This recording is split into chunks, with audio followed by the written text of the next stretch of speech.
Hello students, good morning all of you. Welcome to this online lecture.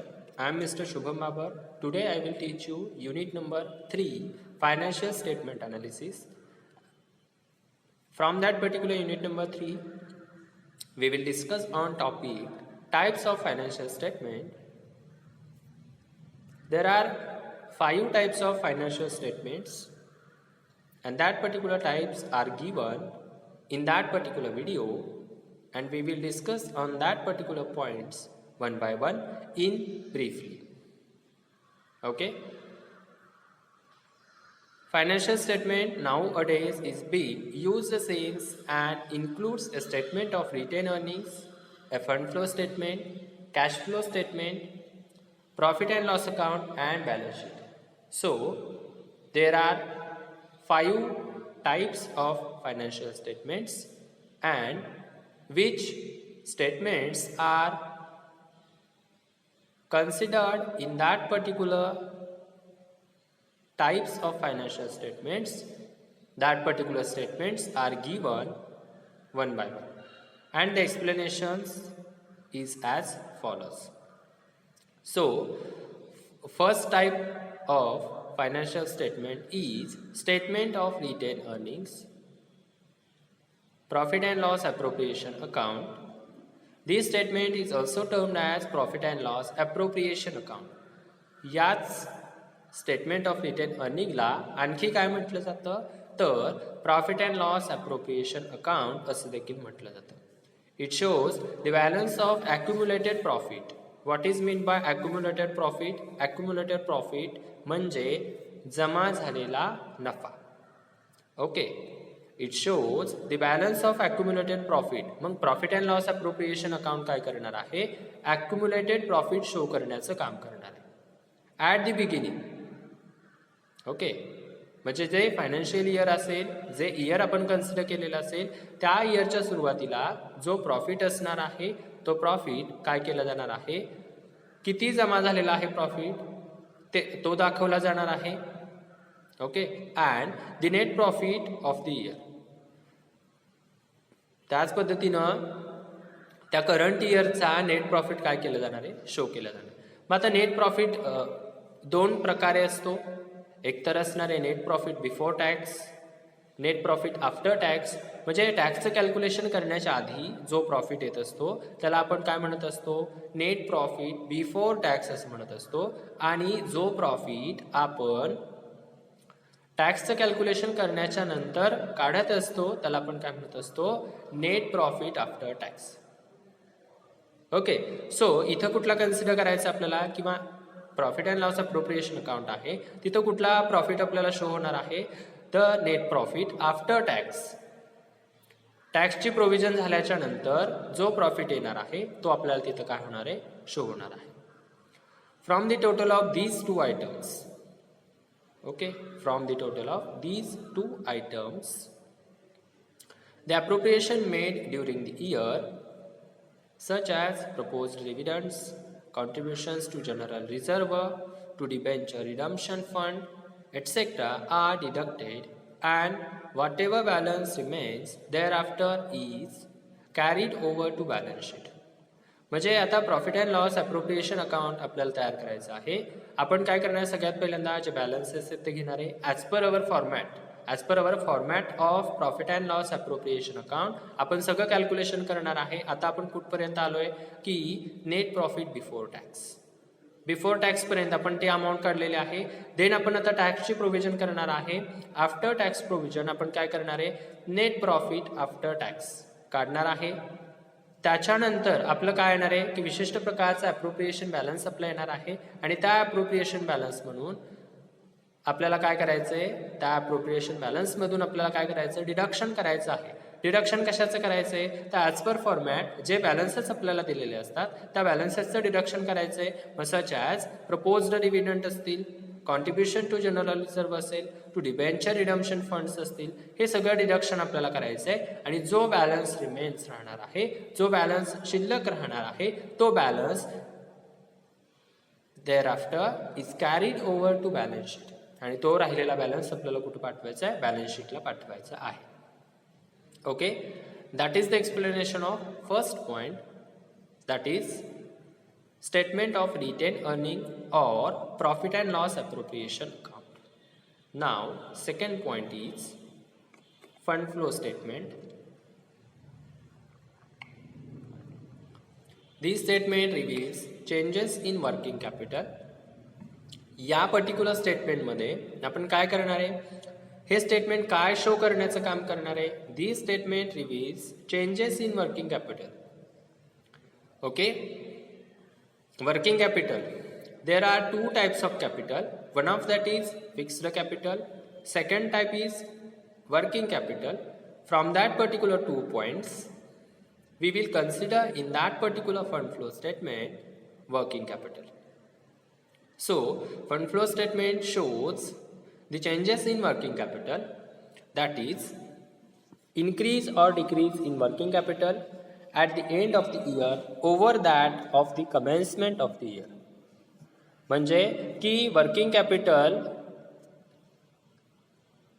जो असणार आहे मग त्यामध्ये इन्क्रीजमेंट झालेली आहे का त्या पर्टिक्युलर वर्किंग कॅपिटलमध्ये डिक्रीजमेंट झालेली आहे. मग इन्क्रीज और decrease in working capital at the end of year over that of the commencement of the year. म्हणजे फंड फ्लो स्टेटमेंटमध्ये जनरली आपल्याला काय करायचंय, वर्किंग कॅपिटल तयार करायचं आहे आणि त्या वर्किंग कॅपिटलमध्ये कशा पद्धतीने चेंजेस होत आहेत ते आपल्याला दाखवायचे आहेत. मग फंड फ्लो स्टेटमेंट आपल्याला काय करणार आहे, वर्किंग कॅपिटलमध्ये होणारे चेंजेस आपल्याला शो करणार आहे. ओके, मग ते इन्क्रीज असतील, बॅलन्सेस आहेत, जे बॅलन्सेस आपल्याला दिलेले आहेत, मग त्याच्यामध्ये काय काय असणार आहे, there is current asset, then there is a current liabilities. So that particular in that particular current liabilities there are mentioned current liabilities. In that particular current asset there are mentioned current assets. Okay, so अशा प्रकारे सगळे करंटचे balances तिथे दाखवले जाणार आहेत आणि त्याच्यामध्ये काय झालेलं आहे, मग तिथं करंट इयर घेतलं जाणार आहे, प्रिव्हियस इयर घेतलं जाणार आहे. मग प्रिव्हियस इयरमध्ये किती बॅलन्स होता, फॉर एक्झाम्पल आपण करंट असेट घेतोय. Okay, for example current asset आपण फॉर एक्झाम्पल कन्सिडर करूया कॅश इन हँड. किती आहे, तर प्रिव्हियस इयरला 2000 बॅलन्स आहे, करंट इयरला 3000 बॅलन्स आहे. म्हणजे काय झालेलं आहे, इन्क्रीज झालेला आहे.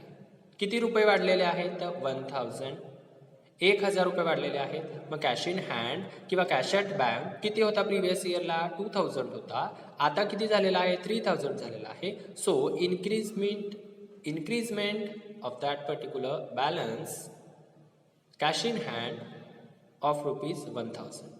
1000 रुपये कॅश इन हँड वाढलेलं आहे. सो ते आपण कुठे दाखवणार आहे, इन्क्रीज कॉलममध्ये दाखवणार आहे. सो अशा पद्धतीनं फंड फ्लो स्टेटमेंट काय करतं की जे बॅलन्सेस आहेत फक्त फंड फ्लो स्टेटमेंटमध्ये करंट बॅलन्सेस आपल्याला विचारत घ्यायचे. मग करंट असेट्स असतील, करंट लायबिलिटीज असतील, मग त्यांच्यामध्ये झालेली इन्क्रीजमेंट किंवा त्यांच्यामध्ये झालेली डिक्रीजमेंट आपल्याला काय करायचे, शो करायची आहे. आणि ती शो करायची असेल तर आपण काय करत असतो, तर फंड फ्लो स्टेटमेंट तयार करत असतो आणि त्याच्यामध्ये तयार काय करत असतो, तर चेंजेस इन वर्किंग कॅपिटल या नावाचं एक अकाउंट तयार करत असतो. Okay, it also explains the sources of funds and their application of utilisation. मग आता फंड फ्लो स्टेटमेंटमध्ये पहिला आपण काढलेला आहे काय, चेंजेस इन वर्किंग कॅपिटल. दुसरं आपल्याला काय तयार करायचं आहे, दुसरं आपल्याला ड्राफ्ट करायचं आहे. ओके, दुसरं अकाउंट तयार करायचं आहे फंड फ्लो स्टेटमेंट. मग त्यामध्ये काय असणार आहे, डेबिट साईडला असणार आहे सोर्सेस ऑफ फंड्स, त्यानंतर क्रेडिट साईडला असणार आहे ॲप्लिकेशन ऑफ फंड्स. मग सोर्सेस असणार आहेत, ॲप्लिकेशन्स असणार आहेत. ते सोर्सेस आणि ॲप्लिकेशन्स आपल्याला काय करायचे आहेत, 1 by 1 तिथं शो करायचे आहेत. मग आता आपल्याला काय करावं लागेल की फंड फ्लो स्टेटमेंटचा आपण विचार करतोय. ओके, मग फंड फ्लो स्टेटमेंटमध्ये आता सांगितल्याप्रमाणे डेबिट साईडला आपण कोणता बॅलन्स घेतोय, तर सोर्सेस ऑफ फंड्स. क्रेडिटला कुठला बॅलन्स घेतोय आपण, ॲप्लिकेशन ऑफ फंड्स. मग सोर्सेस ऑफ फंड्सला कोणकोणते आयटम्स आपण घेणार आहे, तर सोर्सेस ऑफ फंड्सला जे काही आपल्याला इन्कम मिळालेले आहेत ते आपण काय करणार आहे, तर सोर्सेस या बाजूला घेणार आहे. For example sale of fixed asset, म्हणजे आपण फिक्स्ड असेट विक्री केलेले आहे. ओके, म्हणजे काय मिळालेत आपल्याला पैसे. सो इन्कम मिळालेला आहे. सो मिळालेला इन्कम आपल्याला कुठं शो करायचं आहे, तर sources of funds.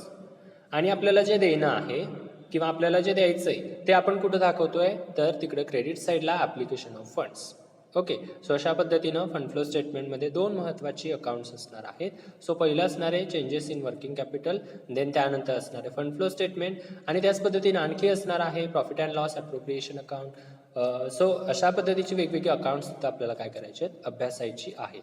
It also explains the sources of funds and their application or utilisation of that particular funds. म्हणजे ते फंड्स कुठे वापरायचे आहेत, ॲप्लिकेशन साईडला घ्यायचे आहेत की सोर्सेसला घ्यायचे आहेत. वेगवेगळ्या प्रकारचे फंड्स असणार आहेत. सो ते ॲप्लिकेशनला घ्यायचे की सोर्सेसला घ्यायचे हे कशावरून आपल्याला समजणार आहे, तर फंड फ्लो स्टेटमेंटवरून समजणार आहे. The term financial statement is however used here to mean income statement and balance sheet. Okay, मग financial statement, the term financial statement is however used here to mean income statement and balance sheet. मग इथं काय केलं जाणार आहे, income statement जर आवश्यकता असेल तर इन्कम स्टेटमेंट काढलं जाणार आहे, बॅलन्स शीट काढली जाणार आहे, आणि सो अशा पद्धतीने हे फंड फ्लो स्टेटमेंट काय केले जाणार आहे, तयार केले जाणार आहे. सो आपण काय बघतोय, तर types of financial statement. Okay, मग टाईप्समध्ये हा दुसरा महत्त्वाचा टाईप आपण बघू शकतो की याच्यावरून सुद्धा मग फायनान्शियल स्टेटमेंटचे टाईप म्हणजे काय, की फायनान्शियल स्टेटमेंटचं आपण ॲनालिसिस करत असतो. मग आपण ॲनालिसिस करताना ज्या गोष्टींचा वापर करत असतो किंवा ज्या गोष्टी विचारात घेत असतो त्याला आपण काय म्हणतो, की प्रकार. मग वेगवेगळ्या प्रकारे आपण काय करत असतो, फायनान्शियल स्टेटमेंटचं ॲनालिसिस करत असतो. वेगवेगळे स्टेटमेंट्स आपण घेत असतो आणि त्या स्टेटमेंटच्या आधारे आपण काय करत असतो, फायनान्शियल स्टेटमेंटचं ॲनालिसिस करत असतो. मग फंड फ्लो स्टेटमेंटमध्ये सुद्धा काय करतो आपण, की फायनान्शियल स्टेटमेंटचं ॲनालिसिस करतोय. म्हणून फंड फ्लो स्टेटमेंटला काय म्हटलं जाते, की या पर्टिक्युलर फायनान्शियल स्टेटमेंटचा एक महत्त्वाचा प्रकार आपण समजत आहोत. Okay, then third point is that cash flow statement. Okay, or budget. The cash flow statement or budget is used for projecting cash needs, identifying cash surplus, and for highlighting possible critical point in the inflow and the outflow of cash. बघा, cash flow statement आपण कशासाठी तयार करतोय किंवा budget आपण कशासाठी तयार करतोय, is used for projecting cash needs. आपल्याला काय करायचं आहे, की कॅश कशासाठी महत्त्वाचे आहे, ओके, हे जाणून घ्यायचं आहे. Identifying cash surplus. Okay, identifying म्हणजे आपल्याला काय करायचं आहे, आयडेंटिफिकेशन करायचं आहे. कशाचं, की कॅश सरप्लस म्हणजे कॅशमध्ये जी वाढ होत आहे ती कशामुळे होत आहे, किंवा ती झालेली वाढ आपल्याला काय करायची, की कशा पद्धतीनं कंट्रोलमध्ये आणता येईल. ओके, म्हणजे कॅश ॲज अ इन्कम म्हणून आपल्याकडे येत असेल तर ते आपल्या कंपनीच्या दृष्टिकोनातून चांगलं आहे. Okay, cash inflow. पण कॅश आउटफ्लो होत असेल म्हणजे कॅश ही जर बाहेर जात असेल म्हणजेच काय आपला खर्च होत असेल तर त्याचं काय केलं पाहिजे, कंट्रोलिंग केलं पाहिजे. सो त्यासाठी पहिल्यांदा काय गरजेचं आहे, तर identification of that particular cash. मग कॅश सरप्लस होतीये का, कॅश काय होते, डिडक्ट होत आहे. ओके, सो हे या सगळ्या गोष्टी आपल्याला कशावरून लक्षात येत असतात, तर because of cash flow statement. Then and for highlighting possible critical point in the inflow and the outflow of cash. म्हणजे कॅशचा इन्फ्लो किती आहे, म्हणजे कॅश किती येत आहे कंपनीमध्ये किंवा त्या पर्टिक्युलर ऑर्गनायझेशनमध्ये कॅश किती येत आहे, म्हणजे आपली असेट किती वाढत आहे, आपली करंट असेट किती वाढत आहे. त्याच पद्धतीनं कॅश आउटफ्लो म्हणजे कॅश किती जात आहे, एखादी वस्तू परचेस करण्यासाठी आपण किती कॅश देत आहोत, किती कॅश आपली जात आहे, म्हणजे किती पैसा आपला जातोय, म्हणजे किती खर्च होतोय, हे सुद्धा या दोन्ही गोष्टी लक्षात घेणं गरजेचं आहे. आणि त्या गोष्टी कशामुळे लक्षात येत असतात, तर because of cash flow statement. Okay, when it is prepared for future it is non as budget. आणि हे जर फ्युचरसाठी तयार केलं जात असेल, ओके, हे जे फायनान्शियल स्टेटमेंट आहे किंवा कॅश फ्लो स्टेटमेंट आहे हे जर फ्युचरसाठी तयार केलं जात असेल तर त्याला काय म्हटलं जातं, ॲज अ बजेट म्हणून सुद्धा आपण काय करू शकतो, त्याला कन्सिडर करू शकतो. And Wien it is prepared for the past it is non as the cash flow statement. म्हणजे पूर्वीच्या गोष्टींचा अंदाज लावायचा असेल आणि त्यासाठी आपण जर तयार करतोय एखादं फायनान्शियल स्टेटमेंट तयार करतोय तर त्याला काय म्हणतोय, आणि त्याच्यामध्ये कॅश इनफ्लो आणि कॅश आउटफ्लो या दोन गोष्टींचा विचार करतोय, सो त्याला आपण काय म्हणतोय, तर कॅश फ्लो स्टेटमेंट. जर पास्टचा विचार करायचा असेल तर त्याला आपण काय म्हणतोय, कॅश फ्लो स्टेटमेंट. जर फ्युचरचा विचार करायचा असेल आणि त्या दृष्टिकोनातून जर तयार केला असेल, विशिष्ट प्रकारचं ड्राफ्टिंग केलं असेल, विशिष्ट प्रकारचं फायनान्शियल स्टेटमेंट तयार केलं असेल, तर त्याला आपण काय म्हणत आहोत, तर बजेट असं म्हणतोय. For future budget, for past आपण काय कन्सिडर करतोय, cash flow statement. It measures the outflow and the inflow of cash resulting from the business operation. याच्यामुळं कशाचं मापन केलं जाते, तर inflow of cash, outflow of cash, cash किती जात आहे, कॅश किती इन होत आहे, म्हणजे त्याचं रिझल्टिंग आपण काय करतोय बिझनेस ऑपरेशनमध्ये, जे की महत्त्वाचं आहे. ओके, बिझनेस ॲक्टिव्हिटी आपण करतोय, पण आपली कॅश किती बाहेर जाते, किती आउटफ्लो होतोय कॅशचा, किती इनफ्लो होतोय, हे सुद्धा लक्षात घेणं महत्त्वाचं आहे. आणि हे कशामुळे लक्षात येत असतं, तर because of cash flow statement. आणि ह्या कॅश फ्लो स्टेटमेंटमुळं या गोष्टी लक्षात येत असतात. मग फायनान्शियल स्टेटमेंटचं अनालिसिस आपल्याला करायचं असेल तर हे एक महत्त्वाचं टूल म्हणून आपण काय करू शकतो, तिथं वापरू शकतो. मग आतापर्यंत आपण 3 पॉईंट्स बघितले. पहिला पॉईंट बघितला profit and loss appropriation account. Okay, त्यानंतर दुसरा पॉईंट आपण बघितला फंड फ्लो स्टेटमेंट. ओके, आणि त्याच्यासारखा असणारा पण थोडासा डिफरंट असणारा तिसरं स्टेटमेंट आपण बघितलं, त्याला आपण कॅश फ्लो स्टेटमेंट असं म्हणत असतो. मग पास्ट ॲक्टिव्हिटीचं कॅल्क्युलेशन आपण करतोय तर त्याला आपण काय म्हणतोय, कॅश फ्लो स्टेटमेंट म्हणतोय. आणि फ्युचर ॲक्टिव्हिटीचं कॅल्क्युलेशन आपण करतोय तर त्याला आपण काय म्हणतोय, बजेट असं म्हणतोय. ओके, आणि कॅश फ्लो स्टेटमेंटमध्ये महत्त्वाच्या 2 गोष्टी कोणत्या लक्षात ठेवायच्या, तर कॅश फ्लो स्टेटमेंटमध्ये cash inflow and cash outflow, किती कॅश येते, किती कॅश जात आहे, या सगळ्या गोष्टी आपल्याला लक्षात ठेवाव्या लागतील. नाव next point is that profit and loss account, that's also called as statement of income. This statement or account records balances of all nominal accounts, that is income and expenses. Income statement generally आपण financial अकाउंटिंगमध्ये अभ्यासतो की final account आपण तयार करतो, कंपनीचं final account आपण तयार करतो, त्यावेळी आपल्या लक्षात येत असतं की आपण काय करतोय, जे प्रॉफिट अँड लॉस अकाउंट आहे, जे स्टेटमेंट ऑफ इन्कम आहे, okay, profit and loss account, मग त्यामध्ये आपण कोणकोणत्या गोष्टी कन्सिडर करतोय, तर डेबिट साईडला all expenses are debited to profit and loss account. Okay, all incomes are credited to profit and loss account. मग प्रॉफिट अँड लॉस अकाउंटच्या डेबिटला आपण सगळे खर्च घेतोय, प्रॉफिट अँड लॉस अकाउंटच्या क्रेडिटला आपण सगळ्या प्रकारचे इन्कम कन्सिडर करतोय. Okay, this statement or account records balances of all the nominal account, that is income and expenses.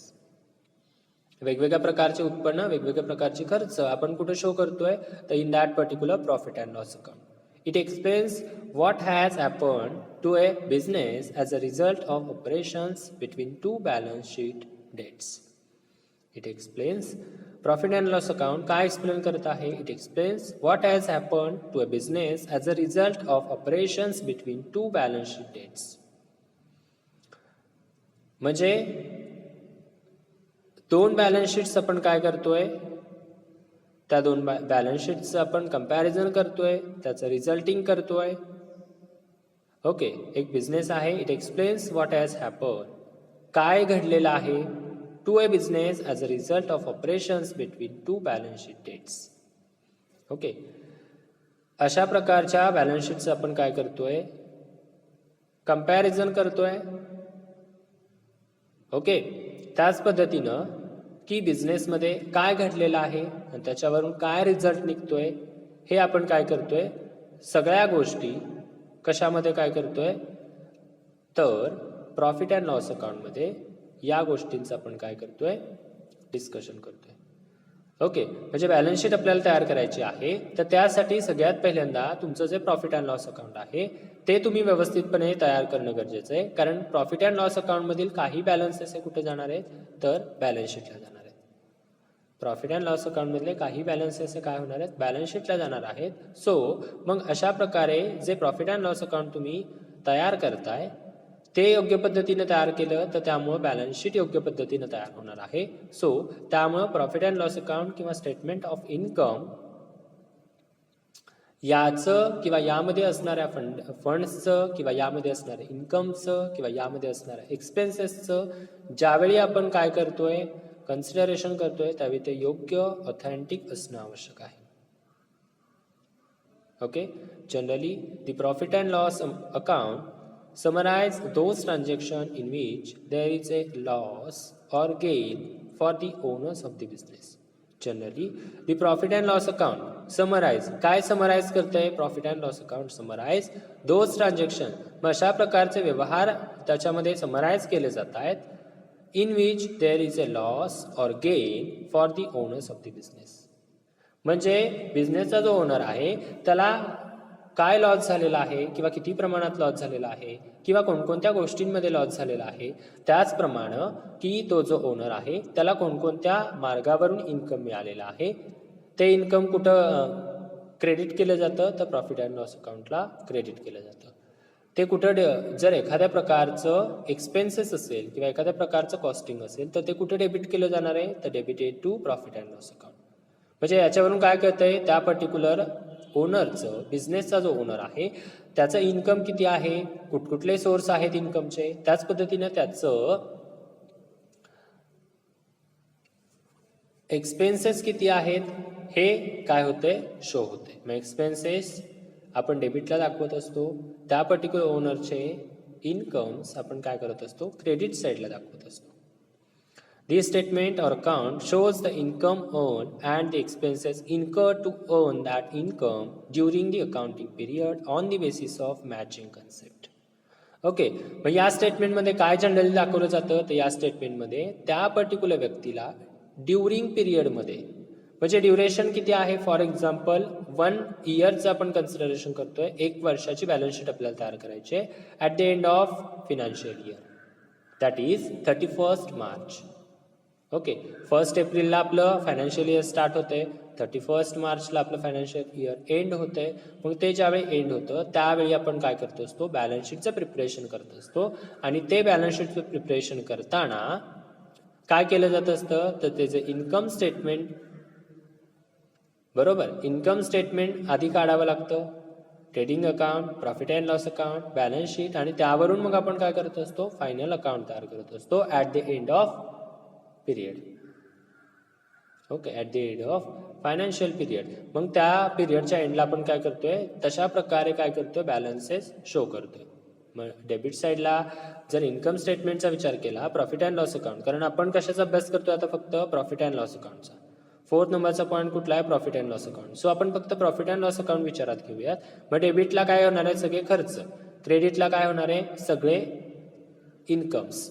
मग हे सगळं जे शो करतोय आपण ते कशामध्ये शो करतोय, तर in that particular profit and loss अकाउंटमध्ये शो करतोय. Okay, income to earn that income during the accounting period. आणि हे जे अकाउंटिंग बॅलन्सेस आपण घेतोय, जे आपण डेबिटला टाकतोय, जे आपण क्रेडिटला टाकतोय, ते कधीचे असणार आहे, तर त्या पर्टिक्युलर पिरियडमध्ये असणार आहे. म्हणजे आपण काय करतो, 1 वर्षाची बॅलन्स शीट तयार करतोय. मग त्या 1 वर्षामध्ये जी ट्रान्झॅक्शन झालेली आहेत ती ट्रान्झॅक्शन्स आपण तिथं शो करतोय, ते बॅलन्सेस आपण तिथं काय करतोय, शो करतोय. मागच्या वर्षीची आपण काय करतो बघा, आता आपण कन्सिडर करूया 1 एप्रिलला वर्ष स्टार्ट झालेलं आहे, 31 मार्चपर्यंत आहे. मग आपण 31 मार्चला काय करतोय, की आताचं इयर कुठलं आहे, 21-22. सो 21-22ची आपण काय करतोय, फायनान्शियल स्टेटमेंट तयार करतोय. ओके, 21-22चं आपण काय करतोय, फायनल अकाउंट तयार करतोय. मग 21-22 मध्ये फक्त आणि फक्त बॅलन्सेस कुठले येणार आहेत, 21-22 मधलेच बॅलन्सेस येणार. 20-21 मधले बॅलन्सेस तिथं आपण घेणार आहे का, नाही. किंवा पुढचे बॅलन्सेस आपण घेणार आहे का, घेणार नाही. कारण आपण ज्या अकाउंटिंग पिरियडसाठी फायनल अकाउंट तयार करतोय, ज्या फायनान्शियल पिरियडचं आपण अकाउंटिंग करतोय किंवा बॅलन्स शीट तयार करतोय किंवा प्रॉफिट अँड लॉस अकाउंट तयार करतोय, त्याच पिरियड पुरतं आपल्याला काय करायचंय, ते लक्षात घ्यायचंय. म्हणजे फंड्स हे कशाशी रिलेटेड असले पाहिजेत किंवा कोणते असले पाहिजेत फंडिंग, तर त्या पर्टिक्युलर पिरियडमधले असले पाहिजेत. त्या पर्टिक्युलर बघा, income to earn that income during the accounting period on the basis of matching concept. Okay, expenses असतील, इन्कम्स असतील, जे की आपण प्रॉफिट अँड लॉस अकाउंटला शो करतो. लक्षात एकच गोष्ट ठेवायची, मग ते जे इन्कम्स असतील किंवा एक्सपेन्सेस असतील ते ज्या पर्टिक्युलर पिरियडचा आपण स्टडी करतोय किंवा ज्या पर्टिक्युलर पिरियडचे आपण फायनल अकाउंट तयार करतोय त्याच पिरियडमधले ते बॅलन्सेस असणं गरजेचं आहे. It means the expenses whether paid or not incur to earn certain revenue must be match against that revenue. It means the expenses, whether paid or not, incurred to earn certain revenue must be matched against that revenue. म्हणजे ज्या प्रकारचे खर्च असणार आहेत किंवा ज्या प्रकारचे incomes असणार आहेत ते नक्की कोणते आहेत? रिसिवेबल आहेत, रिसिव्ड आहेत. ओके, बरोबर का? मग अशा प्रकारचे जे खर्च असणार आहेत ते त्या त्या कॅटेगरीनुसार त्याचं कॅटेगरायझेशन करायचं आहे. म्हणजे योग्य तो खर्च योग्य त्या अकाउंटला जर जात असेल तर त्यामुळे काय होत असतं की आपल्या बॅलन्स शीटमध्ये किंवा आपल्या प्रॉफिट अँड लॉस अकाउंटमध्ये काय येत असतं? ऑथेंटिसिटी येत असते आणि ती ऑथेंटिसिटी ही महत्त्वाची असते. तुमच्या फायनान्शियल स्टेटमेंटमध्ये असणारी सत्यता, तुमच्या फायनान्शियल स्टेटमेंटमध्ये असणारी ऑथेंटिसिटी ही खूप महत्त्वाची भूमिका पार पाडत असते. कारण फायनान्शियल स्टेटमेंटवरून आपल्या कंपनीमध्ये इन्व्हेस्टमेंट होणार आहे की नाही किंवा आणखी ज्या प्रकारच्या गोष्टी असतील त्या सगळ्या गोष्टी पॉसिबल असतात. सो आपलं फायनान्शियल स्टेटमेंट हे कसं असलं पाहिजे? ट्रू, ऑथेंटिक अशा स्वरूपाचं असलं पाहिजे. To determine net profit or net loss, these expenses are deducted from the revenues earned. According to the Companies Act, the profit and loss account must give a true and fair view of the profit earned or loss sustained during the accounting year. म्हणजे मग आता balancing केलेलं आहे आपण, profit and loss अकाउंटचा विचार करतोय आपण. Debit साईडला बॅलन्सिंग केलेलं आहे expenses. All the expenses are debited to balance sheet, debited to income statement और debited to profit and loss account. All the incomes are credited to profit and loss account. म्हणजे incomes credited केलेले आहेत, त्यानंतर expenses debited केलेले आहेत. So आता difference आपल्याला काढायचा आहे. सो सगळ्यात पहिल्यांदा दोन्ही साईडचे आपण टोटल करणार आहे. त्या टोटलमधून जर डेबिट साईडला डिफरन्स येत असेल, ओके, म्हणजे आता आपण कन्सिडर करूया डेबिट साईड मोठी आहे, डेबिट साईडची टोटल जास्त आहे, तीच टोटल उचलून आपण कुठे घेणार आहे? क्रेडिट साईडला. मग आता डिफरन्स कुठे येणार आहे? क्रेडिट साईडला. मग क्रेडिट साईडला डिफरन्स येत असेल तर त्याला आपण काय म्हणतो? By net loss. मग त्या डिफरन्समधून वरचे जे क्रेडिट साईडचे इन्कम्स आहेत ते लेस करायचे आहेत आणि येणारा बॅलन्स त्याला आपण काय म्हणतो? By net loss. Okay, then आता विरुद्ध अर्थाने विचार करूयात आपण. आता क्रेडिट साईडची बेरीज जास्त आहे, मग क्रेडिटची बेरीज आपण घेतली, तीच बेरीज उचलून आपण कुठे घेतलेली आहे? तीच टोटल आपण डेबिट साईडला घेतलेली. आता डिफरन्स कुठे येतोय? डेबिट साईडला येतोय. मग डेबिट साईडला डिफरन्स येतोय याचाच अर्थ त्याला आपण काय म्हणतोय? To net profit. डेबिटला डिफरन्स येत असेल तर टू नेट प्रॉफिट, क्रेडिटला डिफरन्स येत असेल तर बाय नेट लॉस. अशा प्रकारचं कॅल्क्युलेशन प्रॉफिट अँड लॉस अकाउंटचं असणार आहे. सो हे सुद्धा काय असेल, मग त्याच्यावरून सुद्धा लक्षात काय येणार आहे की ही कंपनी प्रॉफिटमध्ये आहे की लॉसमध्ये आहे. म्हणजेच आपण काय बघतोय? Type of financial statement. मग फायनान्शियल स्टेटमेंट आपल्याला काय करायचं आहे? अनालाइज करायचं आहे. मग अनालिसिस आपण प्रॉफिट अँड लॉस अकाउंटवरून करू शकतो का? डेफिनेटली. प्रॉफिट अँड लॉस अकाउंटवरून आपल्या लक्षात येत असतं की टू नेट प्रॉफिट असेल तर ही कंपनी प्रॉफिटमध्ये आहे, बाय नेट लॉस असेल तर ही कंपनी लॉसमध्ये आहे. हे जनरल स्टेटमेंट आपल्या काय होते? लक्षात येते. Then after that, last point is that balance sheet. That's also called as statement of financial position. Okay, financial स्टेटमेंटचे टाइप्स आपण बघतोय. त्यातला लास्ट टाइप आपल्याला दिलेला आहे. It is a sheet or a statement of all the balances of accounts remain after all the nominal accounts have been closed by transferring their balances to the profit and loss account. म्हणजे सगळ्या प्रकारचं trading account आपण तयार केलं, profit and loss account तयार केलं, जी necessary account आहेत, okay, जे वर्किंग नोट आपल्याला रिक्वायर्ड आहे त्या सगळ्या आपण तयार केलेल्या आहेत आणि त्याचे सगळे जे ऑथेंटिक बॅलन्सेस आहेत त्या जर योग्य पद्धतीने आपण तयार केल्या तर त्याचे ऑथेंटिक बॅलन्सेस आपण काय करू शकतो? बॅलन्स शीटला पोस्ट करू शकतो.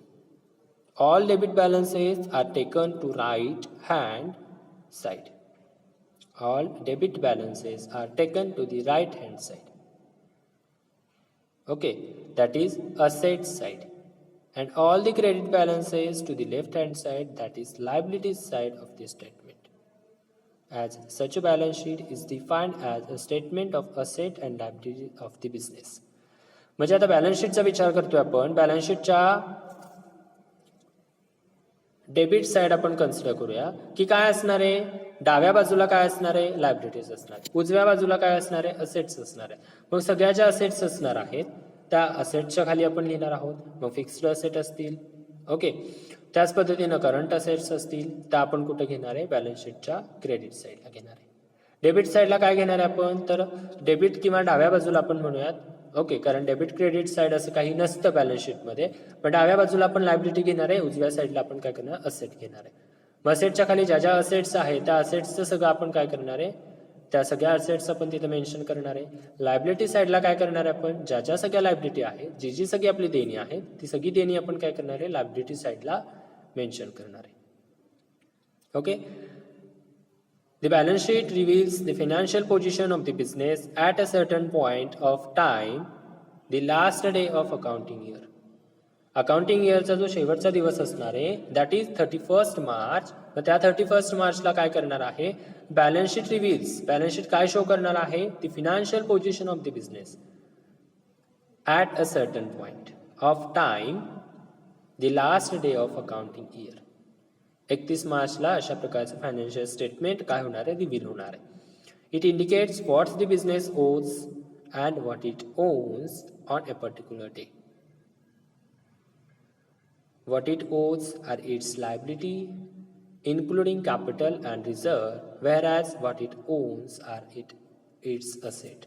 Owns म्हणजे काय, काय काय मिळालेलं आहे, त्या बिझनेसला काय काय मिळालेलं आहे, त्या बिझनेसकडे काय काय आहे, तर सगळ्या असेट्स आपण बघतोय.